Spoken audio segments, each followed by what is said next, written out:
everybody, welcome back to Bonjay's Workshop. Today we're going to do a 7th grade project. This is what I am going to show you how to make.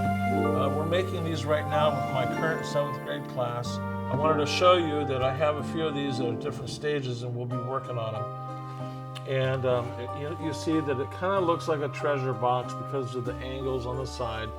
And we hollow out the inside and there you go. It's not really carpentry. This is more like sculpting because you're going in and getting that concave, hollow place. And then, of course, you got this outside. So whether you go with a natural piece of wood like this, or you can buy the dimensional lumber that is purchased in a lumber yard, then you saw it into the sizes that you're going to be making your boxes out of. Now, I don't like to really use redwood that I purchased from a store. You know, redwood is kind of a special wood for me. And so if I get a chance to get an old piece of redwood, you can see how damaged and old it is. It was used for a fence post at one point. And then, of course, I got the leftover pieces so that we can make boxes out of this. Now, with this project, we're going to use a variety of tools. One of the most important tools, of course, always is going to be the handsaw. It's sharp, and it's always ready. You're going to need a plane, okay, a wood plane, and that's for getting the bevels on the sides. You're definitely going to need a set of gouges, and I recommend going with a number 8. And then as you get deeper into the bowl, you need a gouge that has a scoop to it, okay, so that you can get down in there a little bit better. Now, the bigger the tool and the smaller the box, you're going to have problems. Okay, I can tell you that right now. So you want to make your decision and do your own experimentation. It may be that you're going to only use these little woodpecker brand gouges. And the two main ones that you'd be using is this one that is just a straight gouge, and this other one that is a straight chisel. Now I have these other chisels that I'm going to use in this demonstration, okay, because there's this edge here. I've started this already, but this edge, this outline, will be done primarily with a chisel, like this, okay, and then the digging out will be done with the gouge. So here's a piece of cedar that I have here. You know, we use this for different kind of projects, but this would be fine for a box. But you have to get it roughly into the right shape before you begin it. So you would need to have a hatchet, and you want to put a slight bevel on one side of it. Okay, so you see it's got a slight bevel to it already. And then I want to try to make an equal bevel on the other side.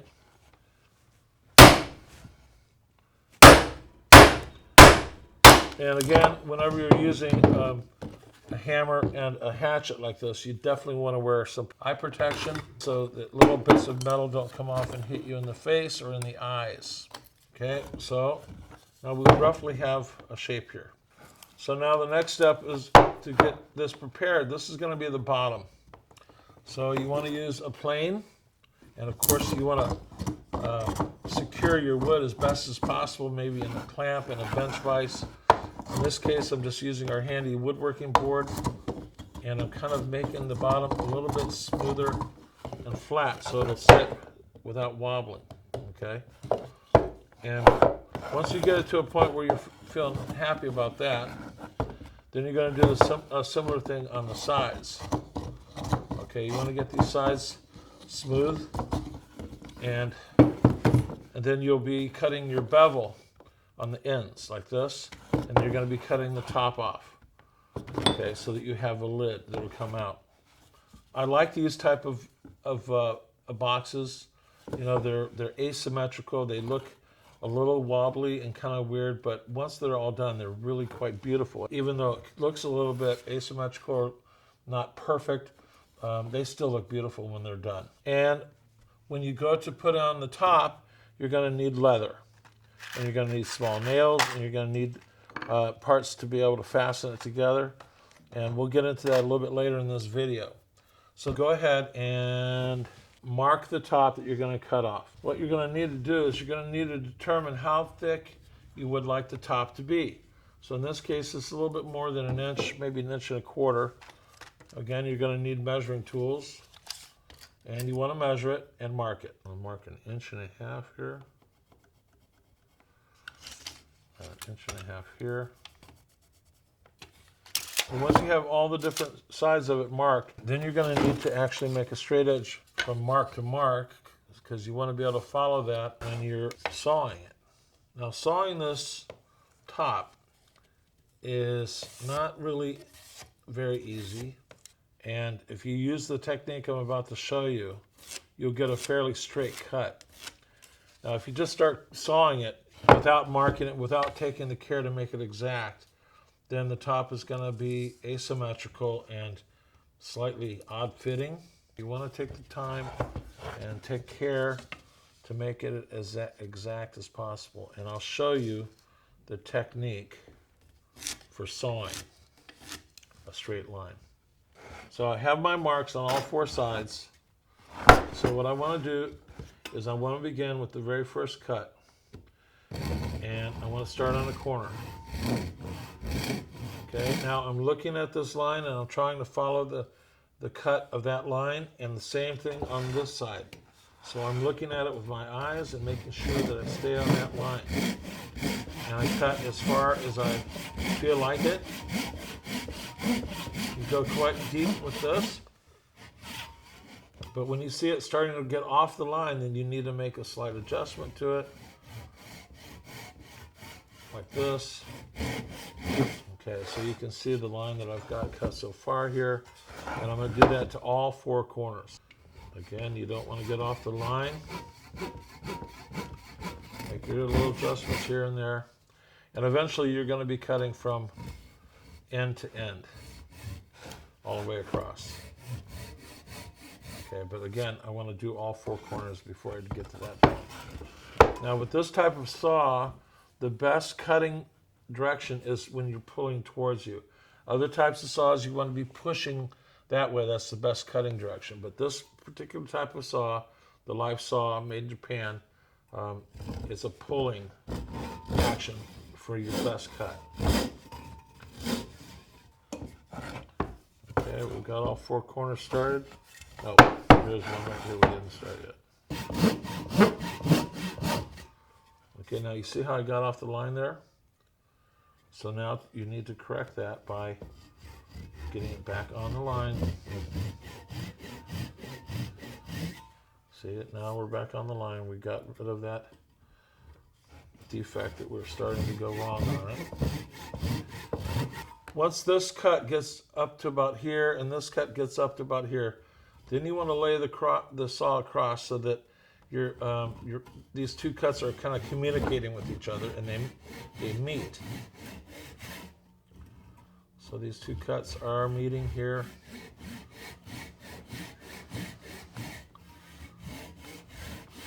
And now we have a single cut going. And we just keep doing this process to each side until we get it cut through. And then the top will come off.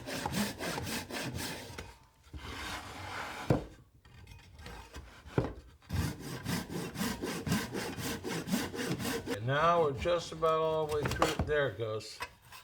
And so there we go. We got a nice clean cut, got a top and a bottom ready to go. Now we have this here that we're going to be digging into. So I typically give about an inch on each end and around the side. That will allow for this angle that we're going to be cutting in. So let's measure an inch. See what that looks like. It's about right here. Okay, and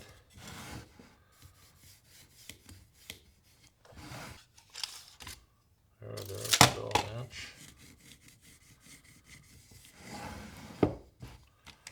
Again, you know, it doesn't have to be precise.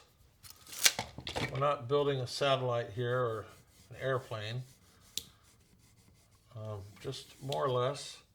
Now, you can round this corner if you like on the inside, or keep it straight. Okay, so in this case, we're going to keep it straight. And the next step would be to take your chisel, you know, either a large one like this or maybe a smaller one like this one. Okay, and you're going to define that line.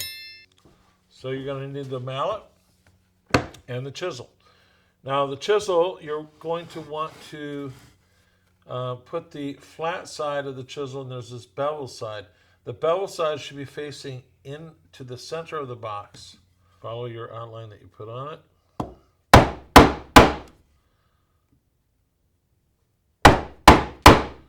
Okay, and same thing along the edge, the long side of the edge. So you do this around the whole perimeter of the inside of this box. And then the next step would be to come back with your gouge and start defining the hollow part. Now if you go too far, you're going to break off the corner of it or the edge of it, and that's the problem. You don't want to do that. So this is slightly different than when you're carving the bowl. The bowl, you want to kind of start and you want to go across the grain. But this is something that you have to define the perimeter first, and then you work your way back towards the center. Okay, but again, I keep this uniform, the depth, all the way before I start going any deeper. I want to keep this depth the same. Now with this project here, this fellow that was making this, and then he left the school, but you can see that this is as far as he got. And you can see how he really got into the depth here very unevenly, and it caused him some problems later on. Now I'm going to go ahead and jump from this one over to this project and show you how we can correct this problem. On occasion you'll come across a harder part of the wood. Maybe there was a knot. Okay, I can see that there was a knot at one point. It's coming in here and it's coming out here. And so I'm going to go ahead and tackle that difficult part. And that's why he's had this problem. This was easy for him. This was difficult. He avoided the difficult part and just concentrated on the easy part. You can't do that.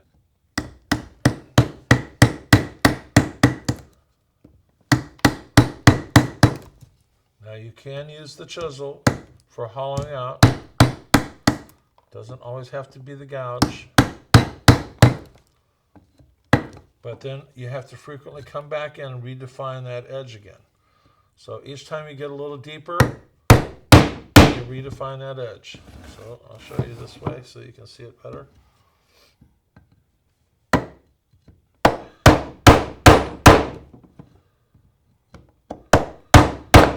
Again, this is right where there's a knot. And it may be that you're going to have to take a power tool and drill down through that knot. In fact, I think that's what I'd like to do. So sometimes you have to use a power tool. So in this case, I'm going to take this over to my drill press, and I'm going to drill through that knot.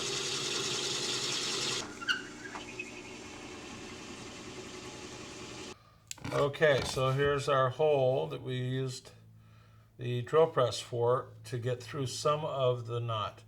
We'll have to repeat the same process as we get lower and deeper into it until we're past the knot.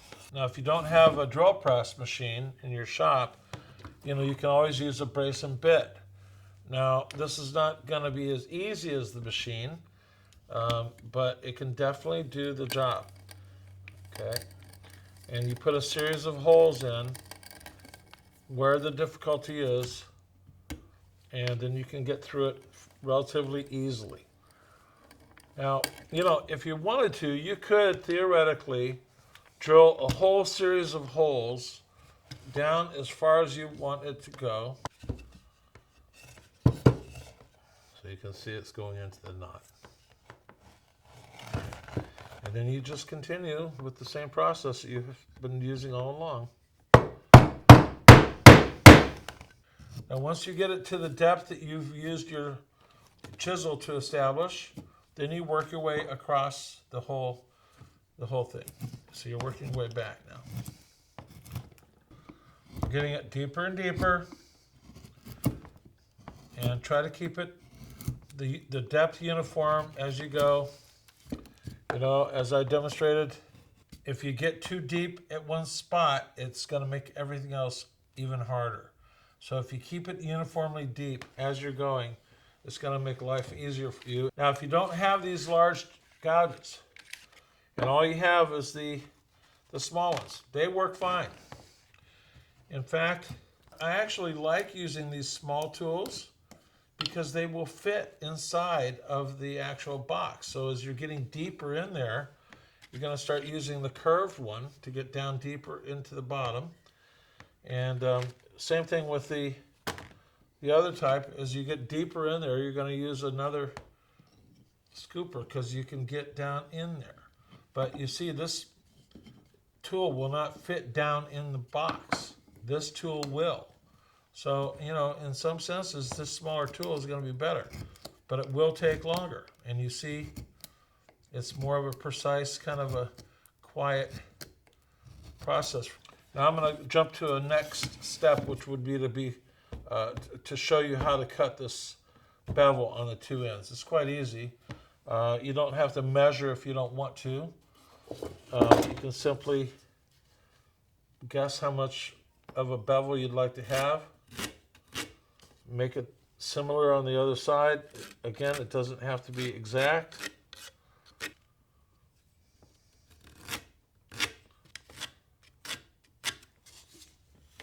And the process of cutting this is exactly the same process you use for cutting the top off.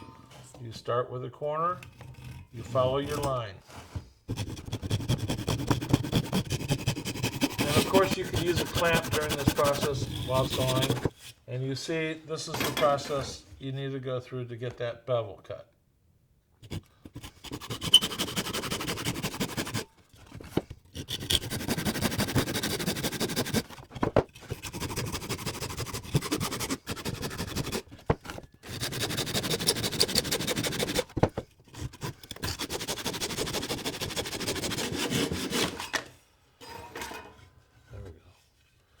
Nice clean cut. See, it's got the good bevel on it. So we have this one side beveled nicely. Now we're going to go ahead and do the other side. Now this little bit here where the cut didn't quite make it perfectly, we can use a rasp. You see this chisel here has a rasp built into it. So we could theoretically just use the rasp to kind of clean that edge up. So the next step, now that we have these two bevels cut on here, would be to go ahead and start beveling the two sides. Now we do not use a saw for that. That's when we're going to start using this plane. And again, when you're using the plane, it really does help to have a clamp. In this case, I'm just going to quickly show you the process. Okay, you can see what we got going here. So eventually this is going to be cut in more of an angle like that on both sides. And then you're going to get to the point where you are at this point. Oh, look. How about that? It's got my name on it. Okay, something like this. Now we're ready to go. Next step. Okay, so we've hollowed it out to the desired depth. We're going to use sandpaper and of course the chisels and the gouges to make it as smooth as possible on the inside. And the sanding is going to take quite a bit of time to get it smooth as you like. And you know, no matter how much sanding you do on it, you can never get it perfect. This is not a perfect type of a project that's going to come out exactly perfect. It'll have little blemishes here and there, but that's fine. Now, if you made this in a fashion where you're using carpentry, then everything's going to be square and straight and smooth. But this is more of a sculpting kind of a process, so it's not going to be completely square and smooth and perfect. Okay, and that's good. Now we're ready to fit the top on. So the way you prepare the top, same fashion as before with the plane. You're going to bevel the two sides.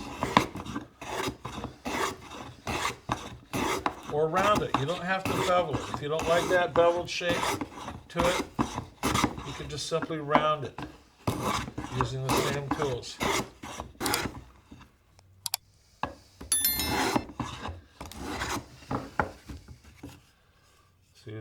we're starting to get this bevel to it. Okay, and you can go as much as you like with that bevel.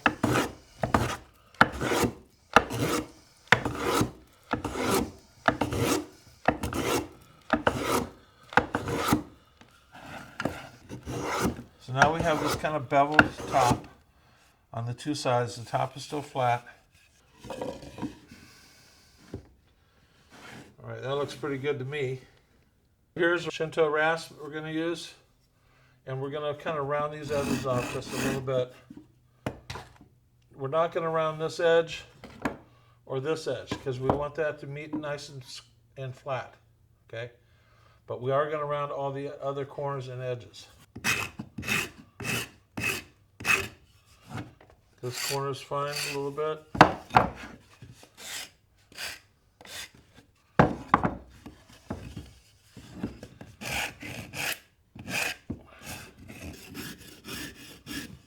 Okay, so that's enough. You just want to take the hard edge off of it here.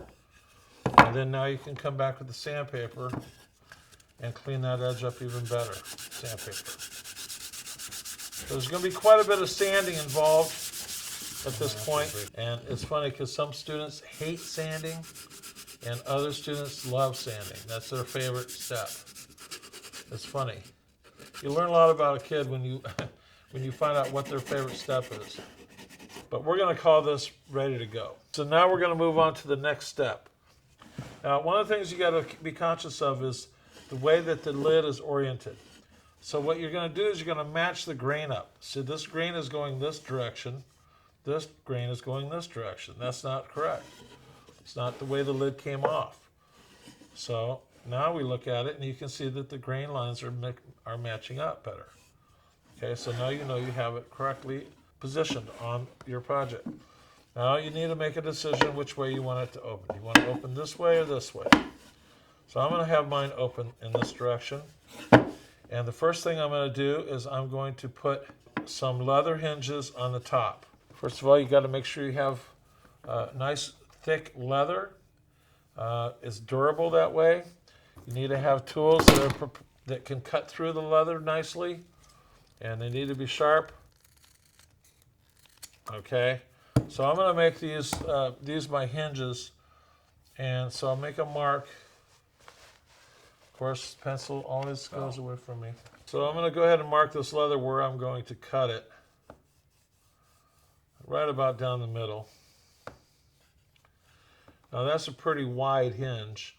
Doesn't need to be that wide. It could be, say, this thin even. So let's go ahead and use this more narrow one. And once I've got it marked, then I can come in and I can cut it, or I can use a knife to cut it.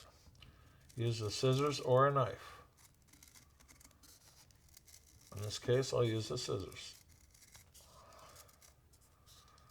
Now there's a whole series that we're going to do on leather crafting, and you'll be able to learn a lot about how to use these tools and how to use leather and how to clean it up and make it look beautiful. But for this case, I'm going to pass that off to the future, although in 7th grade I do cover some of that basic leather crafting with the 7th grade class. Now I'm going to come in less than halfway, although you could come in all the way halfway, but you're only going to have this much connecting the sides. So I'm going to come back a little bit further. Of course, you could have the leather be completely the whole length if you wanted to. In this case, I'm just going to use the scrap leather that I have here. It'll be perfectly fine. Now, what you want to do is you want to have some short nails like this. Okay, and you can see that these have a copper color to them. They're not made of copper, they're just copper plated. But you can see that they're not very long. If they're too long, these nails would go through the sides, all the way through, and then stick into the middle of the box. So they need to be short nails. And you don't need a whole lot. So let's go ahead and get started on that. This hammer is a specialty hammer that's used for copper smithing and metal smithing. But in this case, I'm going to use it for nailing. And the best way to begin is to go ahead and start your nail ahead of time. You don't want to be too close to the edge. You want to try to keep the nail in the center of the strip of leather.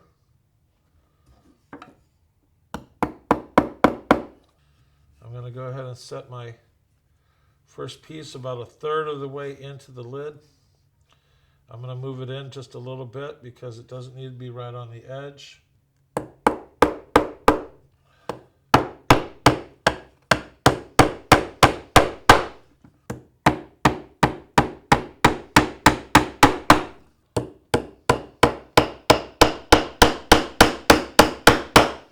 Okay, that's ready to go. Now I'll do the other side.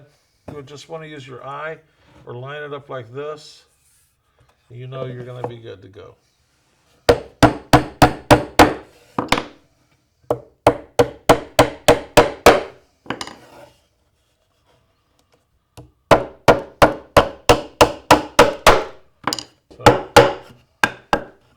Okay, now we're ready to fit the lid onto the box.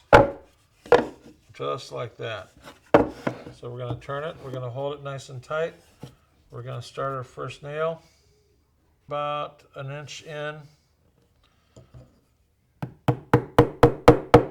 Okay, you want to make sure that the top is lined up properly. Again, you want to double check and make sure the orientation is correct. And then you go ahead and nail it on.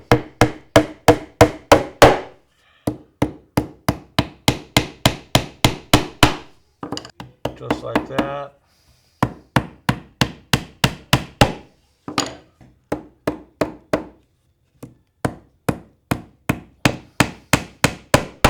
So now we have the lid on and the hinges are working fine. So the next step is to put the latch side on. Got that cut. So before I nail this all on, I'm going to put the snap in. Basically, we're only going to be using the 3 of the 4 parts that are typically in the snap set. This is the cap. This is the part that goes behind the cap, and this part goes on the box. Okay, now you'll need a tool like this or something like that to punch your hole in your leather.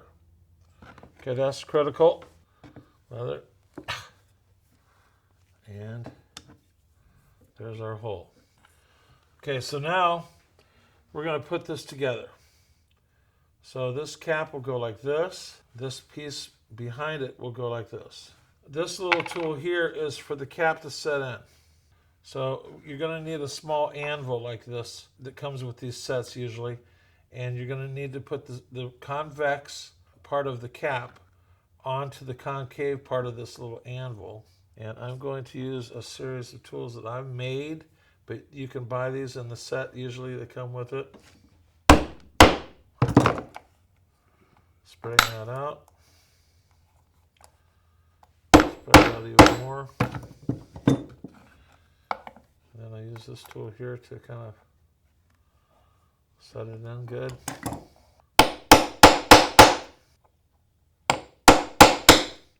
By pressing it down like that, using these tools to widen it out and to smash it down, that makes a nice solid connection here. Again, I'll go into more details about how to do the leather crafting work in another video that you'll have to stay tuned for. So the next step, once this is ready to go, we're going to put the strap onto the box. You kind of make a judgment about how far down you want the snap to be. This, to me, it looks perfectly fine. You want it more or less centered. You know, you can measure for the center, or you could just go ahead and go for it. So I'm going to take my first nail.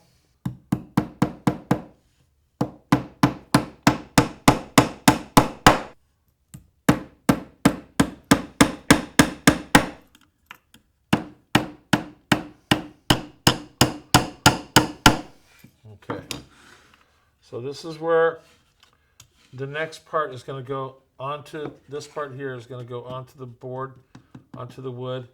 I need to mark it where it's going to go. Sometimes if you just press it really hard, you can see a little indentation. So that's where I'm going to put the center of my screw, right there.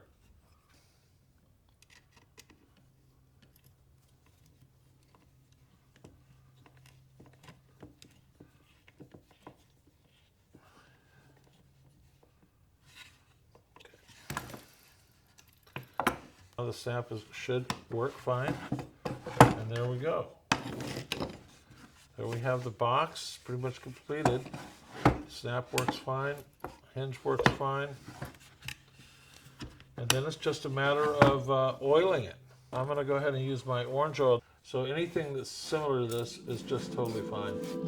And you can just go right over the leather and the wood.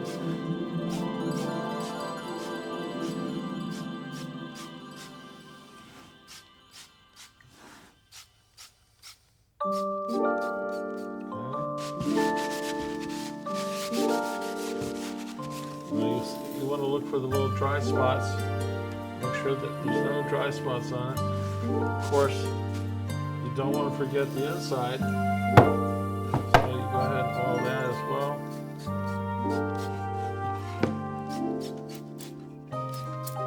And then wipe it down. And you're just about done with this box. So there we have it. And the outside looks beautiful. The inside is okay. You know, it could be even a piggy bank if you wanted to. Put money in there, keep money in there, or keys, or anything you'd like. There it is. Simple box project carved from a solid piece of wood. Kind of like a treasure box in a way. Now I can tell you personally that I have made boxes like this for each one of my grandchildren. I have 3 grandchildren, and each one has got a handmade box by Grandpa. But there are a lot of parts to it, and a lot of effort goes into making this. And in fact, it's one of the projects we do in the Waldorf School that does take the longest time. Now again, you can work with smaller pieces of wood, you know, the wood that comes from the actual branch of a tree. Try it all. This is one of the projects we definitely teach in the live training that we do. And there you go. There's quite a bit of satisfaction that comes along with a project like this. Okay, so that's it. We got a nice box here. So I hope you enjoyed it. And, you know, we have another video coming. So stay tuned. Bye-bye.